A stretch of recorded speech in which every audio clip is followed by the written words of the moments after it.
জাতীয় সমাজতান্ত্রিক দল জেএসডির সিনিয়র সহসভাপতি তানিয়া রব বলেন, জুলাই সনদ যদি আইনি ভিত্তিতে বাস্তবায়ন করার সুযোগ না হয় তাহলে সেটি কোনো দলীয় সরকার বাস্তবায়ন করবে না।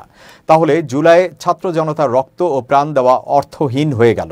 তাহলে আমাদের জাতি কবে মুক্তি পাবে? ছাত্ররা তো মুক্তির জন্য আন্দোলন করেছে। তিনি বলেন, জুলাই আন্দোলন কোনো দলের অর্জন নয়, এটি ছাত্র জনতার অর্জন। সেই কৃতিত্ব তাদের দিতে হবে। তখন আমরা রাজনৈতিক দলগুলো ছিলাম, কিন্তু অর্জন তাদের। তানিয়া রব বলেন, রাজনৈতিক দল যারা করে তারা দলের বাইরে চিন্তা করে না, চিন্তা করতেও দেয় না। দলের মানুষগুলোই বেশিরভাগ সময় রাষ্ট্রের সুবিধা ভোগ করে। এই জন্য জেএসডি প্রধান আসম আব্দুর রব বহু পূর্বে সংসদে উচ্চকক্ষের কথা বলেছেন, যেখানে সব পেশার ভালো মানুষগুলো প্রতিনিধিত্ব করবে। দলের বাইরে দেশপ্রেমিক মানুষের অংশীদারিত্ব থাকবে। সংস্কার কমিশনের সমালোচনা করে তিনি বলেন, তারা বৈঠকই করে, কোনো সিদ্ধান্ত দেয় না। ওনারা এই দল ওই দলের প্রতিনিধিদের মুখ দেখে, কিন্তু তাদের উচিত ছিল সিদ্ধান্ত দেওয়ার। তারা সিদ্ধান্ত দেবে, সেটি মানা না মানার সিদ্ধান্ত নেবে জনগণ, রাজনৈতিক দলগুলো নয়।